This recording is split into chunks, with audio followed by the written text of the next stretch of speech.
All right, next on the agenda, we're down to the action agenda. And the first thing on there is the North Carolina School Board Action Center, which is a request for $6,000 for that organization. Bob Reinhardt is a member of this committee, has been asked to be on this action center. And he called me at the last moment and said we could table it if we wanted to the next meeting. We're having some regional, state school board regional meetings coming up where we'll learn more about this. But we also have a lot of the information in front of us. So at this time, I would like a motion from the board either to table it to our next meeting or a motion to approve it.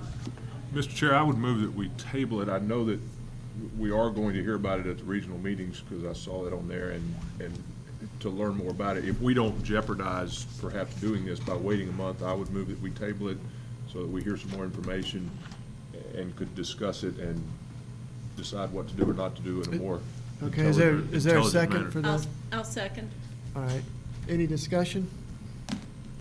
All right, all those in favor? Well, I did have a point to make, which I'm not sure. Again, with we'll be tabling it, you don't really have a discussion, do you, No. Mr. Campbell? Okay. Yeah, and we'll be discussing it as much as you want to at our next meeting. So, all those in favor of the motion to table it, please say aye. Aye. Any opposed? Okay. That was pretty quick.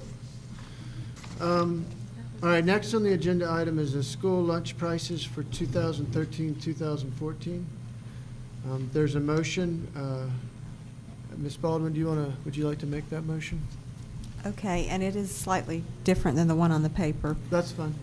I move that we reverse the decision to raise lunch prices for the 2013-14 school year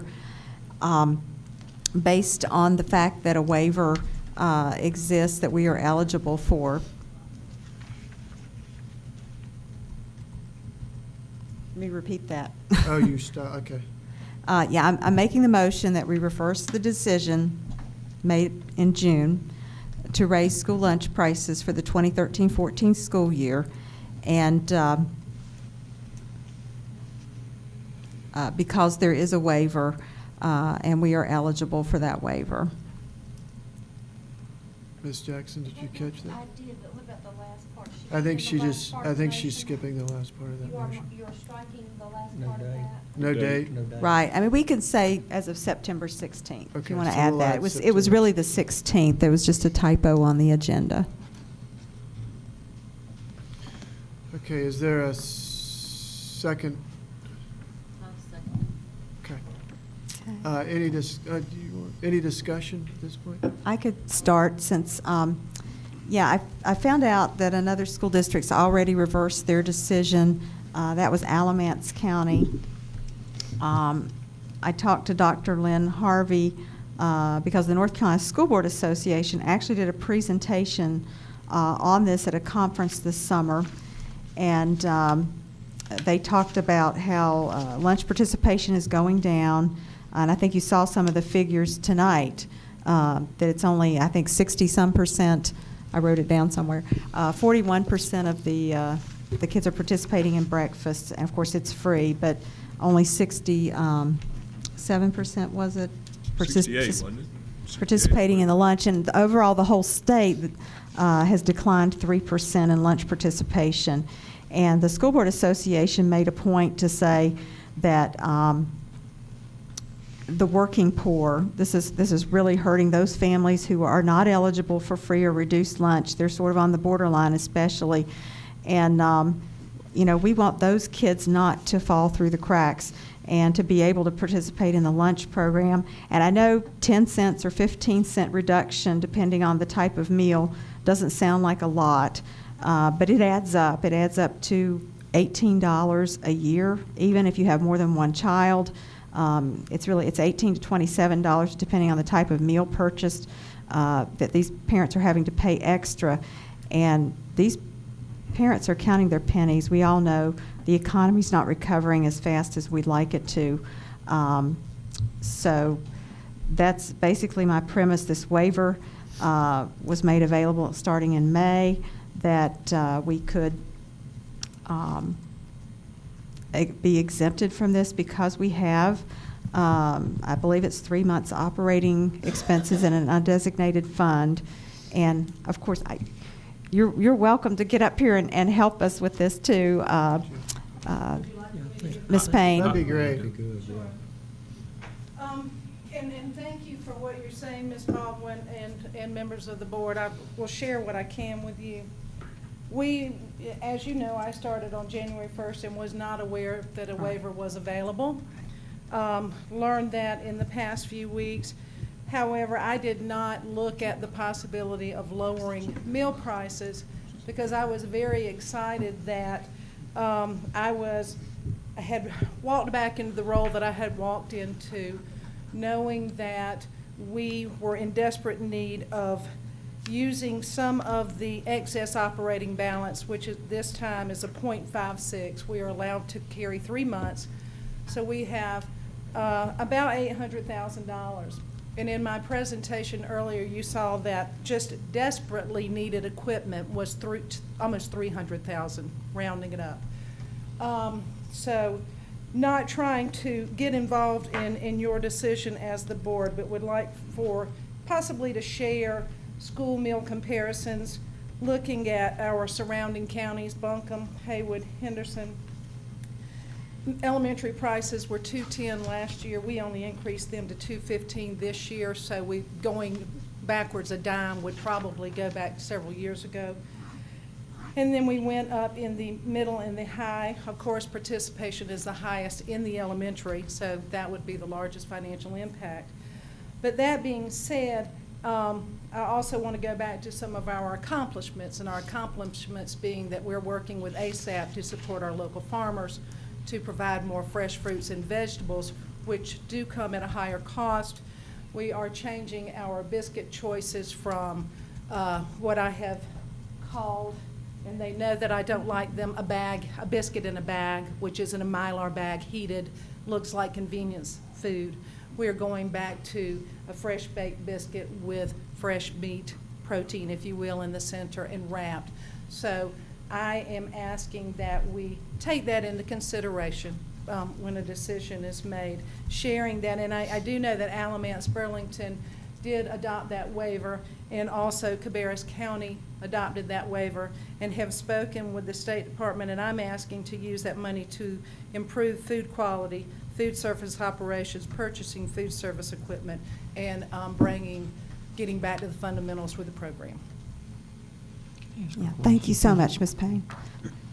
Ms. Payne, can I ask you just to, and again, we certainly understand the challenges out there with the economy, but you referenced the healthy foods and moving to the healthy and removing some of the items that I think this board is rightfully challenged, and so we're moving in that direction.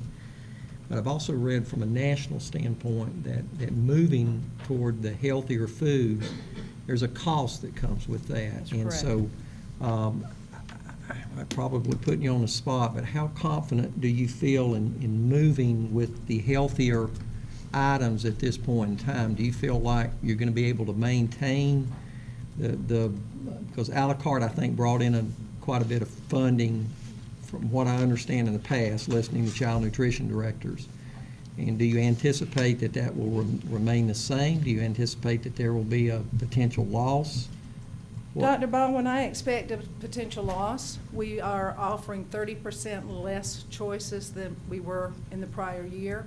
We have chosen to be more aggressive than a lot of our colleagues in the state, because we are in a community that is very health conscious. We want to serve our parents. We want the perception of our program to be good. So that being said, I expect a 30% decrease in a la carte sales. And I also know that we have vending machines in high schools and middle schools that they are very conscious that they are not on during mealtime, but they are moving toward a wellness plan at a different pace than we are. So that will also affect us, because some of our students can wait and buy things later in the day. And what I'm doing every day is looking and running reports every evening to make sure that we are staying financially sound as I don't want to sound like a renegade and say that I'm rolling the dice, but we are rolling the dice. We are rolling the dice, but we are trusting that with my management team and our cafeteria staff that we can market our program and become community partners with ASAP and anyone else that is interested in the child nutrition program to get the support so that parents are telling their children we are the best meal for the best value in town. Mr. Chair, I would ask this board to not support Ms. Baldwin's motion in light of the fact that we have been given this information, and it seems that we are making multiple changes, and they sound very good and sound, but I believe we need to be conscious of the fact that it's costing more money, and we don't actually know what the outcome is. And I would also sensitize the members of the board, some of you, most of you don't remember, but a long time ago, this board was in a situation where we were in the red a long time ago. And it took the board, I'm sorry to use the same word twice, but a very long time to position themselves so that we were in the black.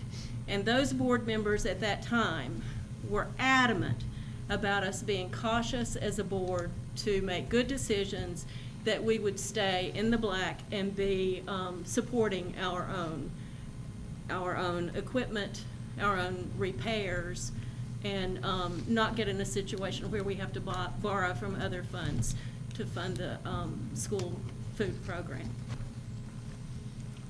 Anybody else? Mr. Chair, I have a couple of questions. Well, go ahead, Mr. Pless.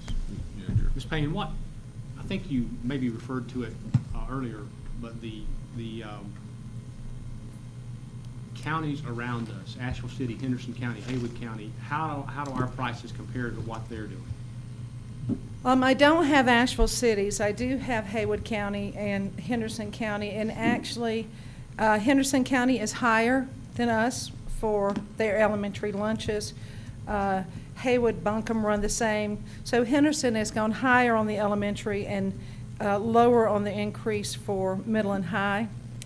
And in the a nickel, we're a nickel. So we're very fair, not standing out. $2.35, we have $2.35 for lunches for high school with Haywood and Buncombe. Henderson's $2.30. Buncombe Elementary, $2.10 for lunch, Haywood $2.10, and Henderson $2.15. So they distributed their increases differently, so on the average, we really are the same. Could I ask a couple of questions? Did I interrupt? I didn't interrupt anybody, did I? Please go ahead. Your assessment or your analysis of the operating expenses and the things that are changing based on the changes in programming, if you will. Do you think you'll have a better handle on that by the 1st of November, or do you anticipate that it's really going to take you a full year to get a handle on that?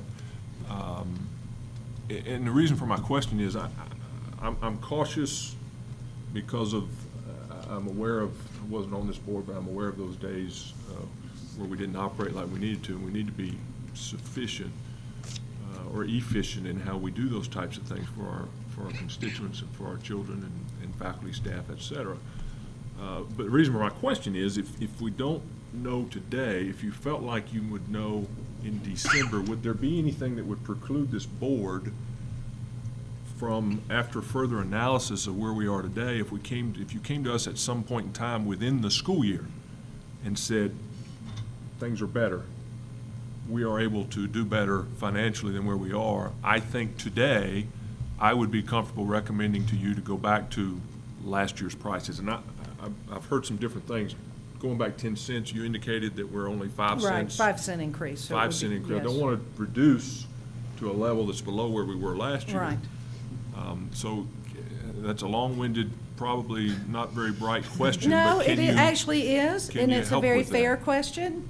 And the reason I don't have figures for you today is because we started feeding Well, students I on understand why August we don't 25th. have them. No, I understand So that. I will use the same figures. So I can answer that question in November because I use the same figures that every child nutrition program in the state of North Carolina uses, and we base our statistical data and looking into the crystal ball, if you will, based off of October participation. So that's something that we could revisit in November. And then we also use March of 2014. We could revisit in April. And my hope is that I can use the projected increase to increase participation and also to stabilize this program so that we don't have to increase next year. And I just want to clarify, Pat, that the motion is just to reverse it to back to the 2012-13. Okay, so the 10 Before cents. So the 10 cent may not be the actual number. The Right, motion doesn't that's go back to taken last out. Right. Okay. Yeah. Yeah, I was, Does that answer your Well, question? then it leads me to another question, if I can continue, Ms. Chair, Please. and this may be an answer from Dr. Baldwin or from you. The waiver, what does that mean? How did we qualify? What does, who's granting that waiver? The And what, in waiver- essence, does it do? And Ms. Baldwin, if you'd like to speak to the definition of the waiver, you can. okay. The waiver was in place for school systems that had an excess of 3 months operating balance. When? When is that analysis made? Because it's got to vary with every system in the state because you get federal dollars on a different budget than when our budget is. This was, the paperwork that I have in front of me is from the close of school year, which would have been when they finalized, this is actually May 2013. So an excess of that amount at that Correct. time? Correct. Okay. So it is a snapshot in time. Okay. So I've worked with Roger Warren over the last few days and spoken with Bernie Sosha because he was involved Right. during the transition after Miss Von Hensley retired. So I wanted to make sure that I was brought up to speed. And that excess cash has been allocated in the form of a spend-down plan that Lynette Von Hensley Right. submitted to DPI, Several. to the state, remember? Okay, so what I am asking, that is a necessary spend-down plan because she was not spending, so the money has been there. She was not spending that money. She was not, as of today, Roger, if I'm not mistaken, 15,000 had been spent prior to my coming on board. That being said, I have gone to schools. My supervisors are my eyes and ears. My cafeteria managers are my eyes and ears. And we have folks out there working with equipment that is, well, they're not working. So they're working around equipment that is not working. So That needs to be replaced. please, yes. So, Replaced and repaired. I'm sorry. I know there was over $600,000 in the spend-down plan last year. Uh-huh. Are you saying that only 15,000 was spent of Right, that right now, my 600,000? excess cash resource is 880, and as of today, I have, with the equipment needs, we still have about 500,000, and that is before this is from July 1st until today, September 5th, I believe, or 6th, 5th. And so that's before we even establish a regular maintenance. This is just emergency 911, please fix so that we can work. So you're saying we have $880,000 in excess funds, and but you're planning to spend $284,000? On immediate needs. We can develop a long-term, this is a short-term strategy. But the cost differential and where you're anticipating losing revenue hasn't occurred yet. The time hasn't taken, we haven't had school long enough for you to. True, that's right. That's So right. So you've got to have some buffer there. that's correct. To be able to work towards what you anticipate is going to happen. That's If it correct. doesn't happen, then you'll wind up with some money there that could be either brought back to this board asking for a recommendation to do X or whatever. Correct. And I guess my last question would be, and I don't like to do this, but I promise this will be the last question I ask, and maybe this is for Dr. Baldwin.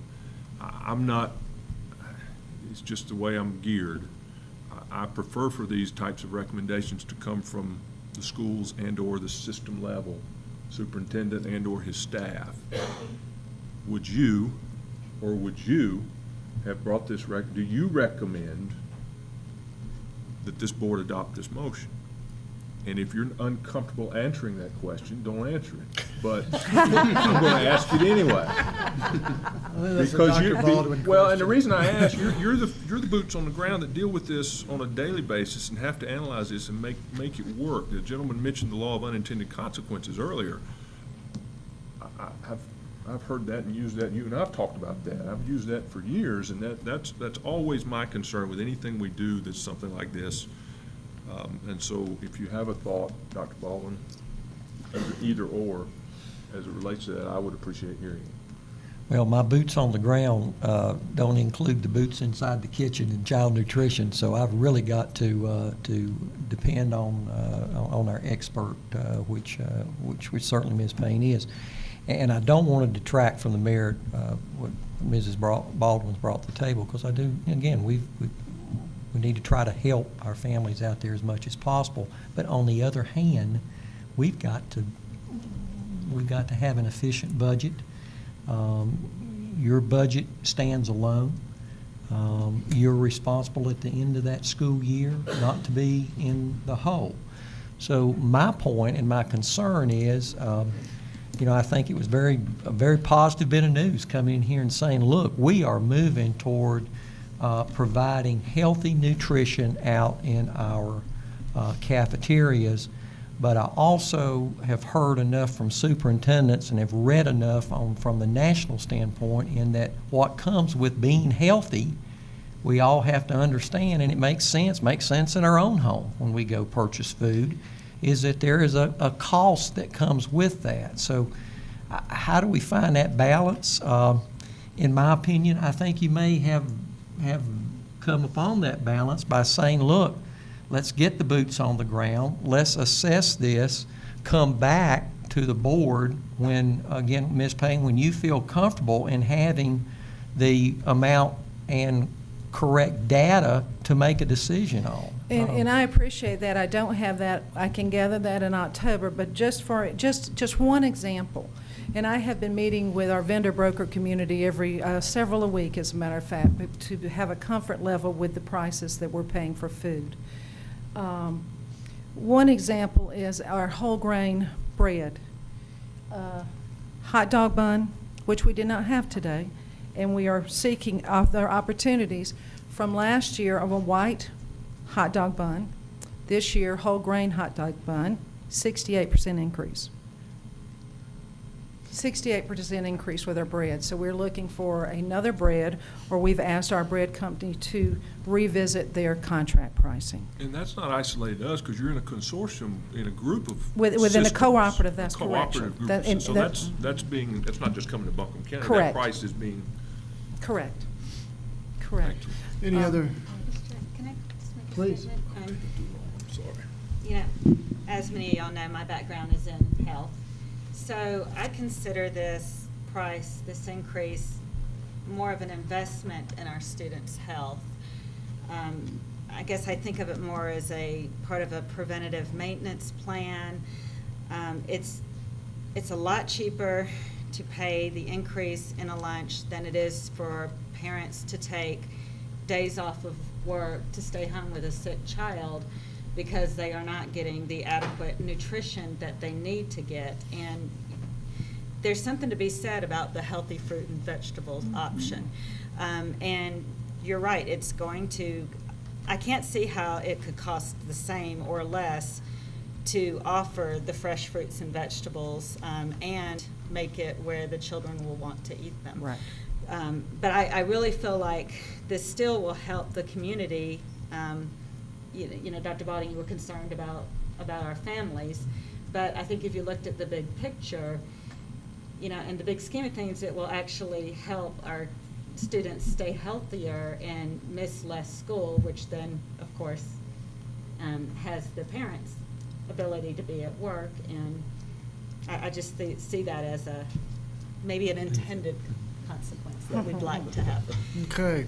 I think Well, I everybody. just wanted to close by saying that, I mean, I'm willing to table this until next month when we can get financial figures, but I do have concerns of having an $880,000 excess while we're charging parents what I call a tax this is essentially a tax on paying parents of, depending on the meal, whether it's elementary, it's 5 cents, 10 cents for the middle school and high school, and 15 cents for the extreme meals. Like I said, it's $18 to $27 more per child. And Per year, right? Was that the? right, was that the per number? year, right. Well- And basically, I feel like people are hurting. They can't afford school supplies, much less now we're seeing the decline in the school lunch participation for those families, particularly the working poor families.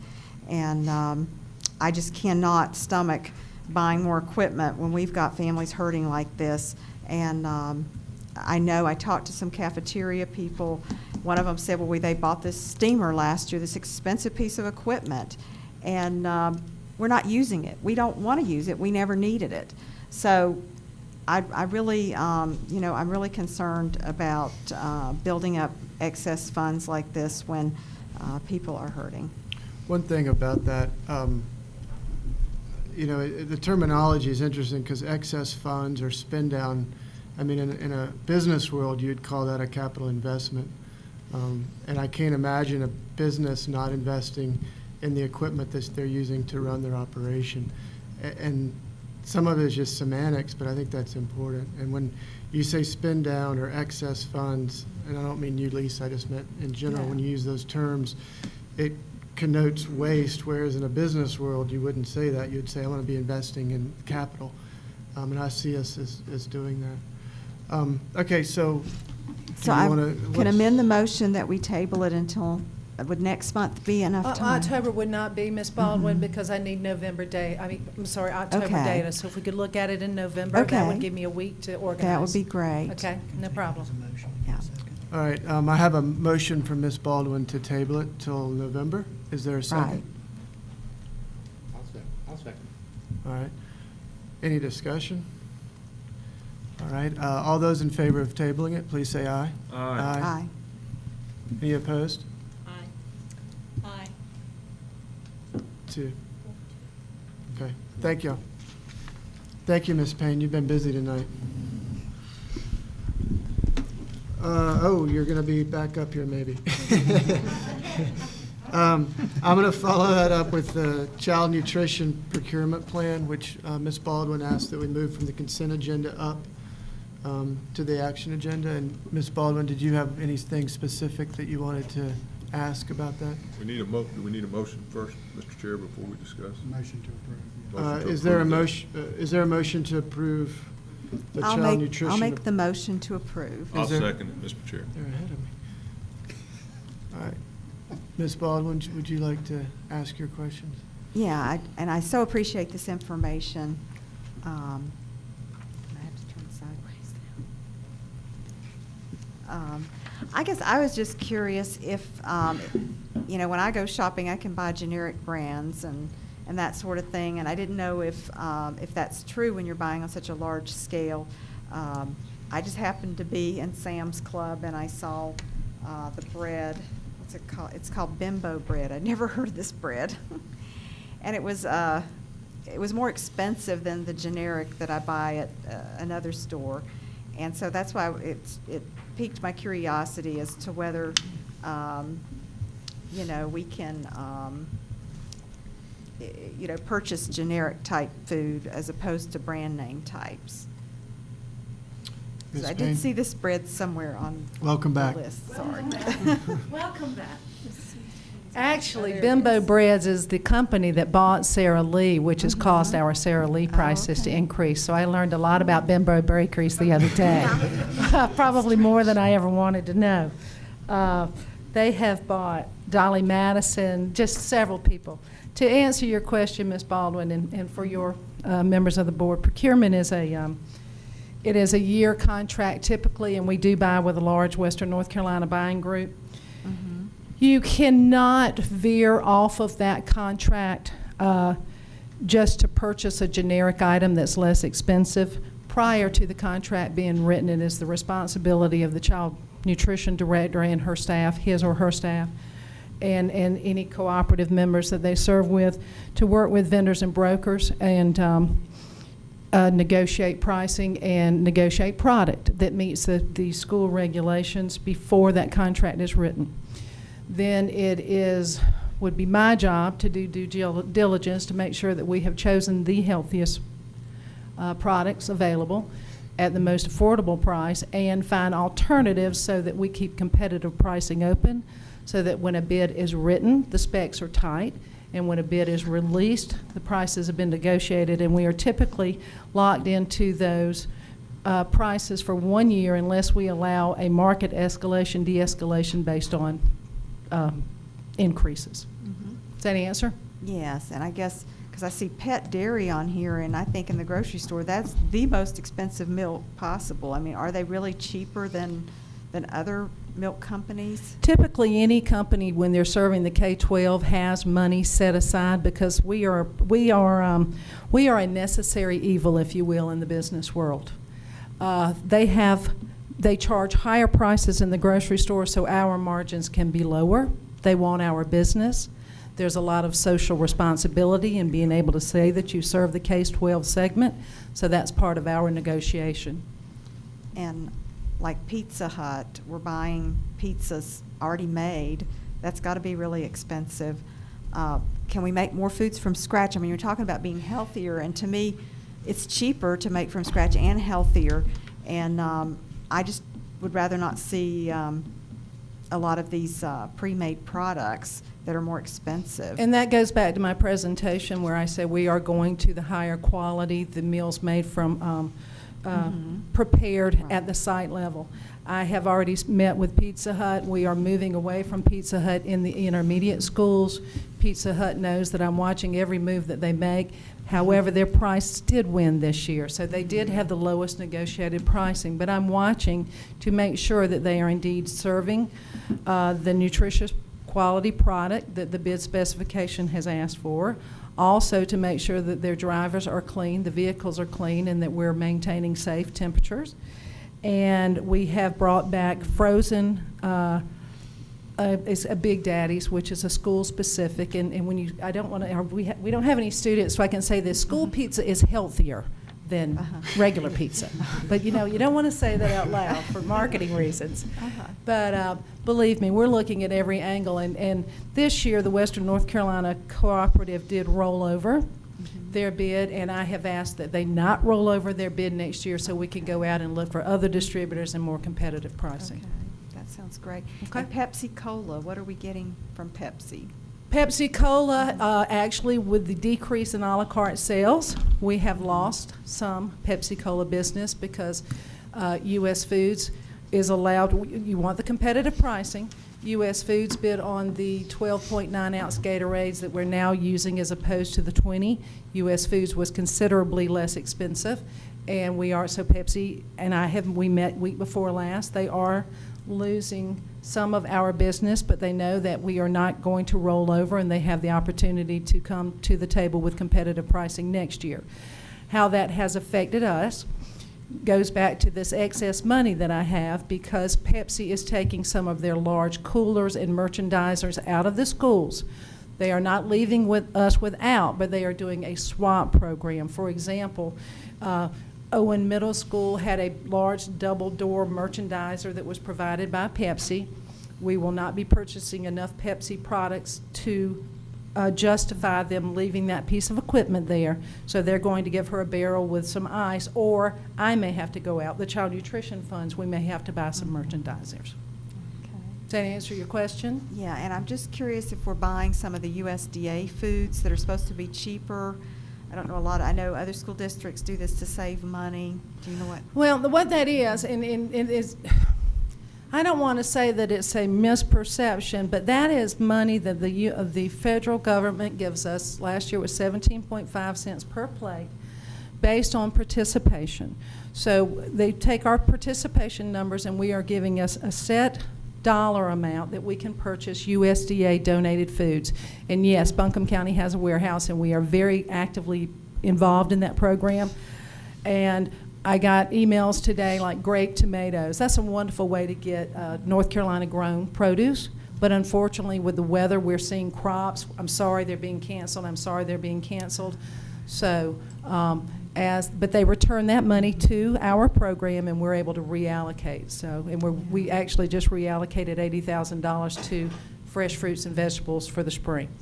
Okay, great. Okay. So I just want to clarify that next year you've requested that we not roll over, that your co-op doesn't roll over and bid. I Correct. think that's wonderful. Correct. I'm very, very happy with that, and I've heard so many wonderful things about you so far from your cafeteria people. Good. And so I just want to let you know that too. Good. I'm very committed to the students Yeah. and to our employees and to everyone in this room. Yeah, thank you for your diligence on this. Thank you. I believe Thank this you, person, ma'am. this staff member's initiation is over. I'd like to thank you for your cooperation. Certainly, certainly. Very glad. Any other questions? Thank you. Thank you, Ms. Payne. Thank you, ma'am. All right, so there's a motion on the floor to approve the child nutrition procurement plan. All those in favor, please say aye. Aye. Any opposed? All right, the motion passes.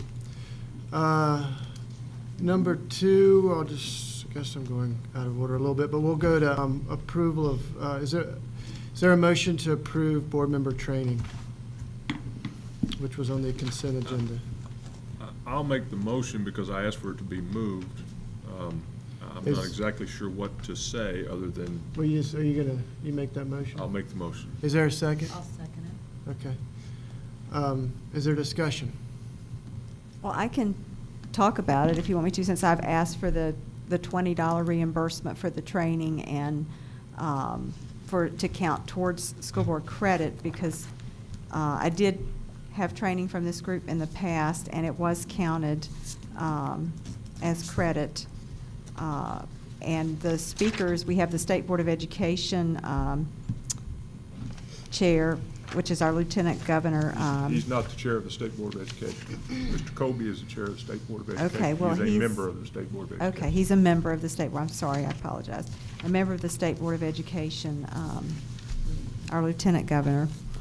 And it's about the Common Core. I've gotten several letters. We've probably all gotten them about people with concerns about the Common Core. I've heard DPI presentations about Common Core. I want to hear all sides of the issue. I think I value diversity of thought, and I want to see what this group of people, there's a Stanford University person there. There are other education professionals that will be presenting about the Common Core and concerns. And I think it was today or yesterday I sent you an email about New Hanover County. Our sister school population is the same in both counties, Wilmington, that they have just sent a resolution to the State Board of Education asking for clarification about different issues with the Common Core. So I think the more I can learn about it, the better. And I'll be happy to write a report and bring it back to the board. I think all of us can go to and do whatever we'd like to do. My curiosity is, the registration for the event is by invitation only. Is that accurate? That is what the invitation said. I wasn't invited. I'm not aware, unless somebody's going to tell me differently, that any other board member was invited. And when that occurred, I'm just curious as to what. I have no control over. I don't know why they did it that way. There's a phone number you can call, and you could ask perhaps to go to it. I don't know. Mr. Chairman? Go ahead. Go ahead. Mr. Yes. May I make a statement to that? Sure. Ms. Baldwin, I actually did make that call this morning and was told that it was by invitation only, and that they did not have the seat for me because of the invitation not coming to me. After going around several minutes about how they came to the conclusion as to how they sent the invitations out, I was told, well, it wasn't really a scientific method, but that it was from somebody that, you know, if people showed interest, that's how they got the list. And when I explained to him that I was the new board member and perhaps my name hadn't been out in the community, but that I would still like to be part of this lecture, I was still turned down.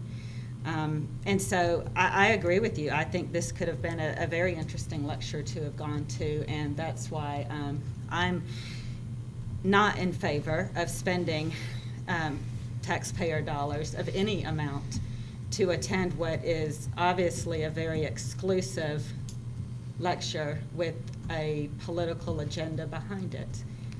That's my opinion. It may not be the opinion of the rest of the board, but I feel very strongly that we not start this. It's a very slippery slope.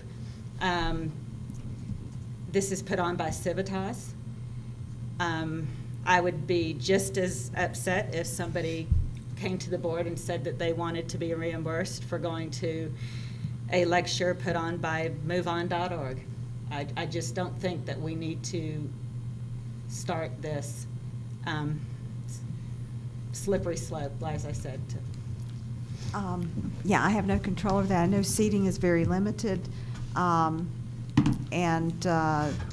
it's a presentation, by our lieutenant governor, as well as I think there's like 6 or 7 other people. And I have no problem paying for it with my own money. I do know a precedent was set before when I went to the financial. That's probably how I got on the list, because I did go to their finance seminar, and Phil Price, the CFO for the state of North Carolina for the Department of Public Instruction, spoke at that. So I do not feel like this is a political event at all. I think it's basically just trying to, present different sides of the aisle on the Common Core. And but it doesn't matter to me. I mean, I'm still going. I'll pay for it. And I'll still write a report and let you all know what I heard. And I don't know if they're maybe only allowing one board member per group to go because of the limited size. I have no idea, no control over that. Which is why I don't think that as a board we should support this. I'm okay with you going as Lisa Baldwin. Like I said, I encourage you to go. I wish I could have gone.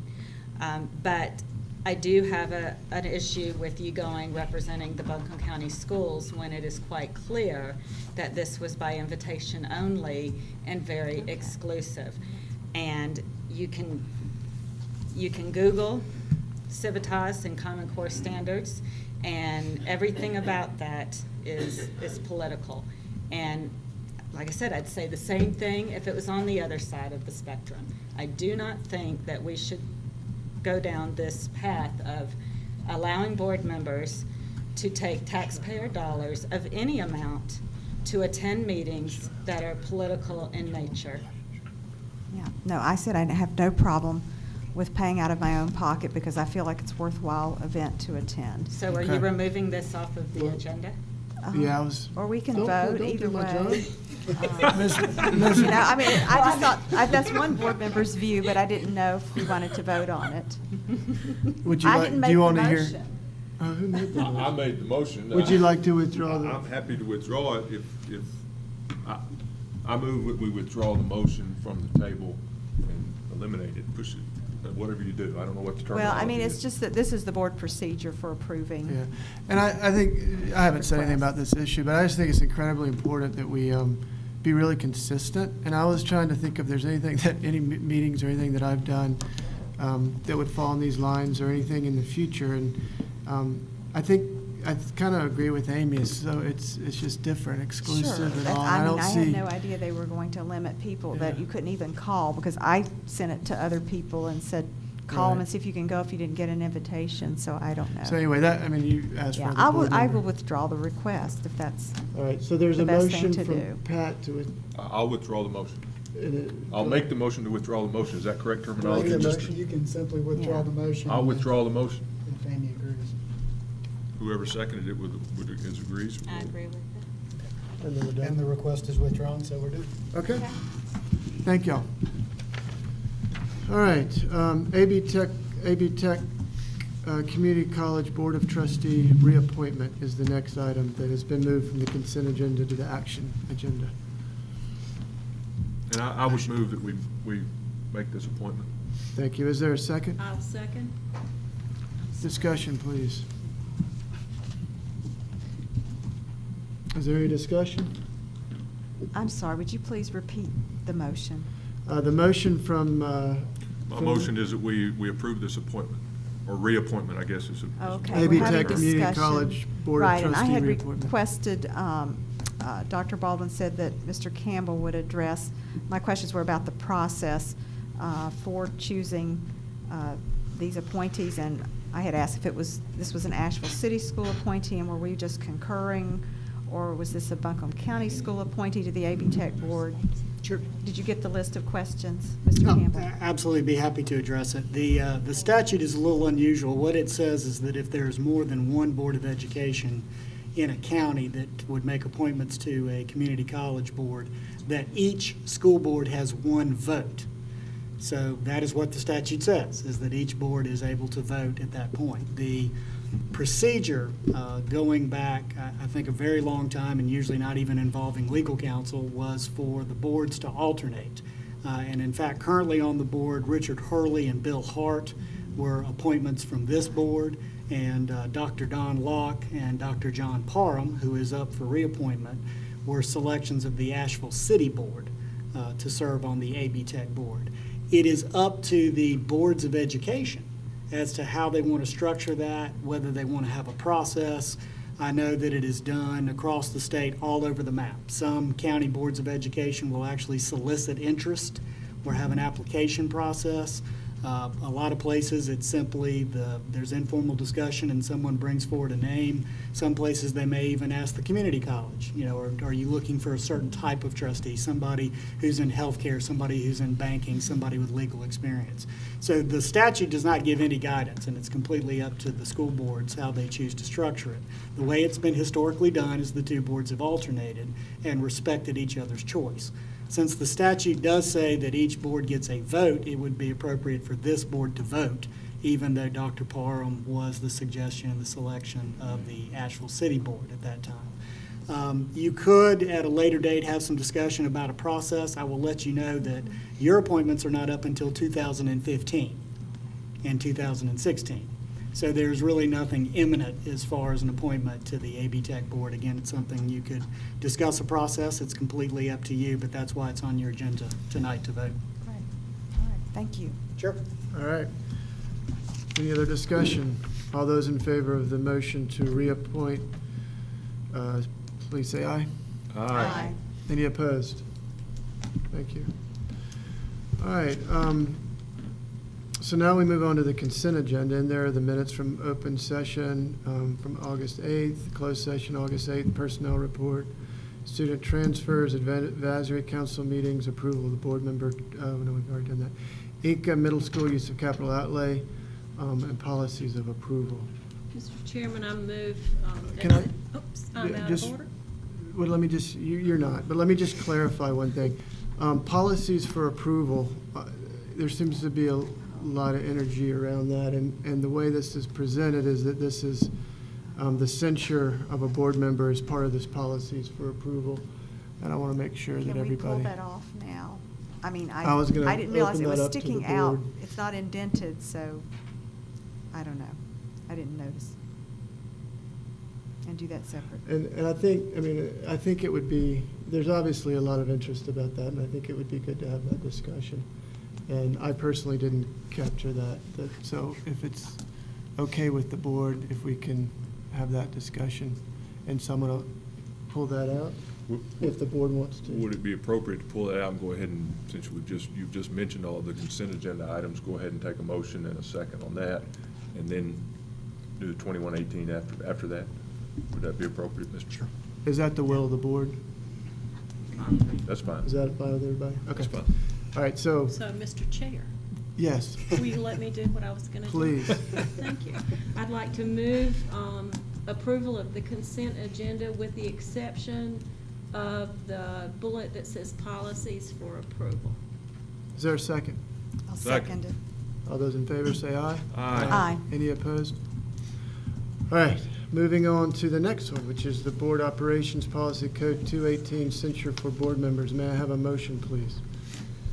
I move acceptance of policy 2118, I apologize, censure of board members. Is there a second?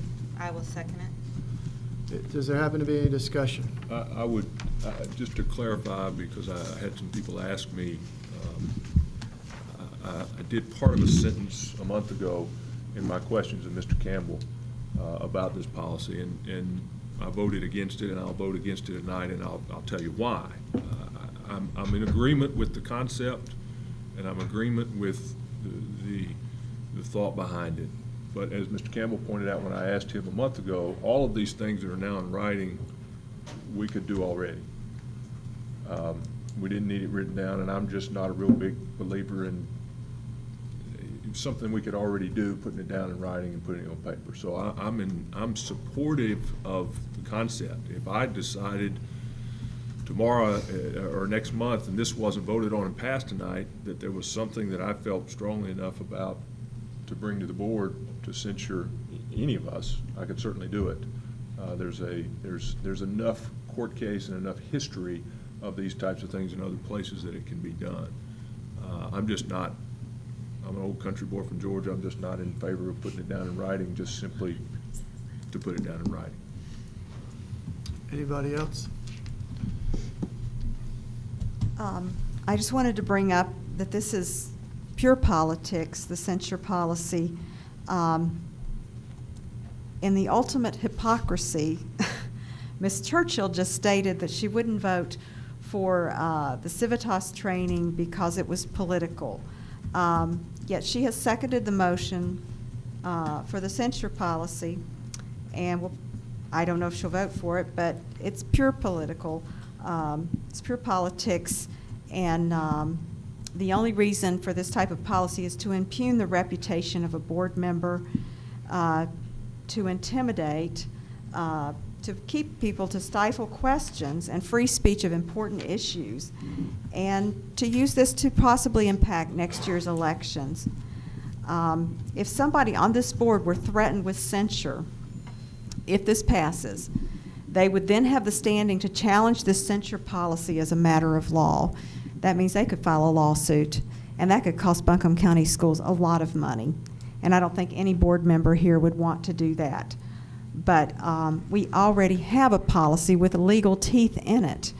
Policy 2116 is for the removal of a board member. And this is very specific. It's from the general statutes that you have to have been committed a felony. You have to willfully and corruptly omit, neglect, and refuse to discharge any of the duties of office to be removed. A censure policy has no legal teeth whatsoever. It's just a slap on the hand. Again, it's a political move. This is not going to help our board relations to pass this. It's not going to help our image in the community. Our good name of Buncombe County Schools, again, as one of our speakers said, we may be featured in the Drudge Report because it makes no sense to me to do this. This is a way to justify a witch hunt, basically, for a board member that you disagree with, and to suppress the minority report on the board. Thank you, Ms. Baldwin. Anybody else? Mr. Chair, I have a comment. I'll let Mr. President. Well, I mean, make it short. I'm in agreement with Mr. Bryant. I mean, you can censure, any political body can censure any member at any time. You don't have to have a policy. To me, this policy just gives you a procedure by, you know, if one of us wanted to do it to anybody, it gives us a procedure that we all have to follow. But that's, Which is already given in the law. which is already given in the law. Ms. Churchill? Well, Dusty alluded to what I was going to say. The reason that I feel that we need this policy is that it will keep us on task to make sure that if we choose to censure somebody, that we are doing it in a fair manner, and so that it isn't a witch hunt. Just as one of the speakers said, you know, this could be used for any board member, which that to me does not sound like a witch hunt. That sounds like a fair and reasonable way to deal with somebody who has obviously done something against the ethics policy that they have sworn to abide by, and maybe it's not enough to remove that board member or arrest that board member, but it's enough to say, as a board, we are not going to tolerate this kind of behavior. But it's not to stifle discussion. I feel like we could probably just play back the tape from last month, and all the reasons that I gave last month are still valid this time around. I just feel like, yes, it's always been there, the ability to do it. This is at least a way to do it fairly and allows us the opportunity to give a best practice for the best outcome without any kind of political snarkiness behind it. Mr. Chair? Yes, It's- Ms. Franklin. It is not unusual that this board has policies that restate things that are stated in the law. And that goes to runs the gamut. I could list all of them.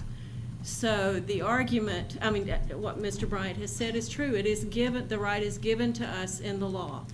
If in the event that we pass this policy, we have just restated in a very succinct way what the law has given to us, and it is now our policy, as well as given us the authority by the laws in the state. Yeah, I'm sorry, but the censure policy is not a general statute. Censuring board members is not anywhere in the law. And in fact, it's an affront to the voters, because this is the voters' job, and they do this at the ballot box. That's where they censure board members. And it would be a very elitist thing for us to do, to presume to take over the job of the voters and to go in and basically sanction a board member just to silence them and to set them up for defeat in an election. The voters didn't elect us to be rubber stamps or to vote as a gang. We need and want independence and Are you announcing tonight transparency. that you're running for re-election next year? No, I'm not Let's sure why stay you're on the, singling let's me stay on out. the, if we Well, could. There's if an we could- election next year. I haven't heard Pat. anybody Hey, announce that they excuse were me. running for election. Could we stay on the Nobody's topic, which is announcing. the censure? That's exactly what I'm I talking know, about. I know. I'm talking about that we weren't elected to vote as a gang. We're supposed to have independent thoughts. We're supposed to be critical thinkers. We should want transparency. This policy is to prevent transparency because it discourages the board member from bringing up issues that someone may disagree with and decide they want to censure you over. I see this, I'm all for difference of perspectives. I think that's incredibly important in a board, any board. I don't think that a board member, however, should be able to do anything they want to do. They shouldn't be able to provide confidential student information. They shouldn't be able to discuss personnel. And we need to have rules in place that allow us to at least acknowledge that that's been done. And this policy does not limit debate or difference of opinion. It refers to our ethics. It doesn't refer to anything besides our ethics, and that we have to follow the ethical code. And so I'm going to be voting in favor of that. And I think it's important to have rules in place. And I understand what Pat's saying, and we could do this anyway, but I think it's only the fair thing to do is to have a kind of a procedure for that. And I don't anticipate this board doing this every time there's a disagreement. If we did that, it would lose credibility, and none of us want to lose credibility.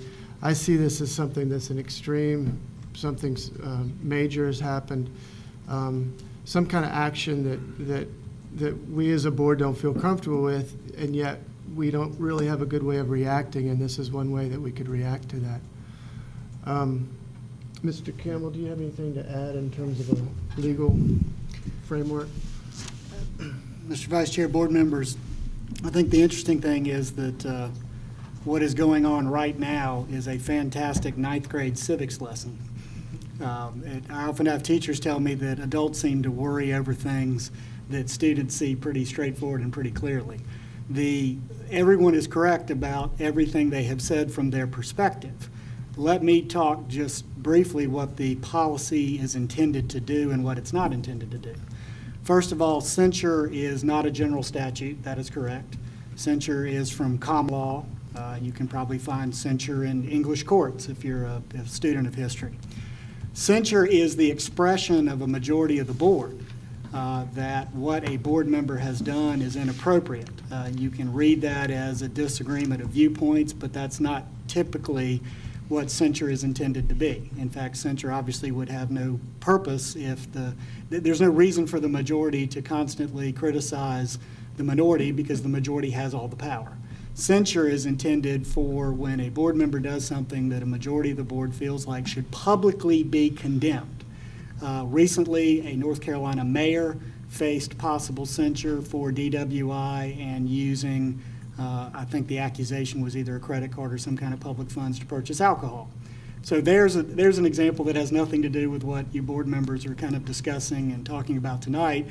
That was a censure of that publicly elected official. So censure is nothing new, and I don't see this as a newsworthy topic because it's something that's been available out there. What the policy is intended to do, whether you want to have a policy or not, is two things. One, make it an orderly process so that there is something to guide you as a board if it ever were to be an issue that came before you. And second of all, and this hasn't been pointed out by anyone, it requires a supermajority. It requires 5 members of the board. Without a policy, 4 members of the board could choose to censure a board member. It requires a second to even get discussed, and the chair can choose not even to put one on the agenda if the chair feels like it's politically motivated or that it has something to do with free speech rather than an action by a board member. Then certainly a majority of the board could vote to put it on the agenda. So really, a censure is going to take, in many instances, 4 board members to even get it on the agenda and then 5 for it to pass. So that's the intent of it.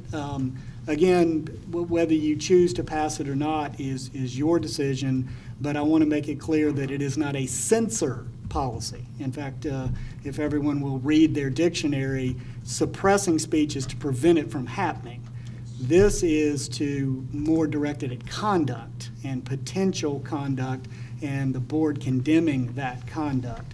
This policy does not and cannot prevent any of you from expressing your viewpoints on an issue through normal board processes. So I just wanted to make that clear. If you don't pass the policy, we still have a requirement of an agenda coming before the board, that there being advance notice of what's on the agenda, things being provided to the chairman. So in my opinion, a censure is still not something that would be appropriate for a board member to bring to the attention of the board at a board meeting without advance notice to all board members. That's only fair. The one thing that I think is so important about this policy, again, that hasn't been pointed out, it's designed so that if someone does feel like a board member should be censured, that board member knows ahead of time, that board member has an opportunity to prepare or respond if they want to. So it's all about orderly process and not about a topic that's been around since before colonial times. Thank you. Could I ask a question, Mr. Campbell, as well? Mr. Campbell, as the author of this censure policy, could you clarify for me what Mr. Craig just said, that this censure policy was necessary if a board member provided confidential information or gave out confidential information? Isn't there already a law that says you can't do that?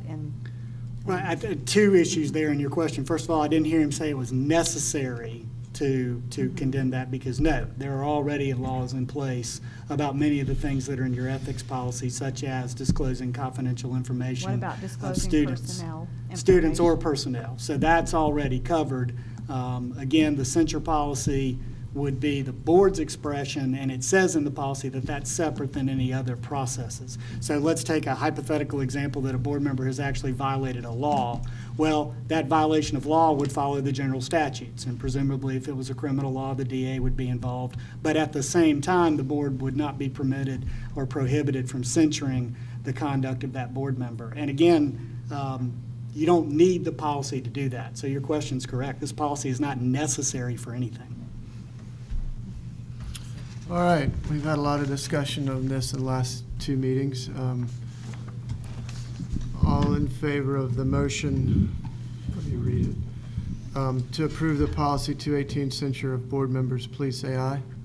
Aye. Any opposed? Aye. Aye. All right, I have two opposed. The motion passes. All right, announcements and future meetings. The Board of Education will have their regular meeting Thursday, October 3rd at 6:30, and there's going to be a countywide event, I'm getting tired, a countywide event advisory council meeting at Reynolds High School on October 15th at 6 p.m. May I have a motion to adjourn? So moved, Mr. Chair. Second. All in favor, say aye. Aye. Thank y'all. Thank you, Mr. Craig. When is that meeting in Rutherford?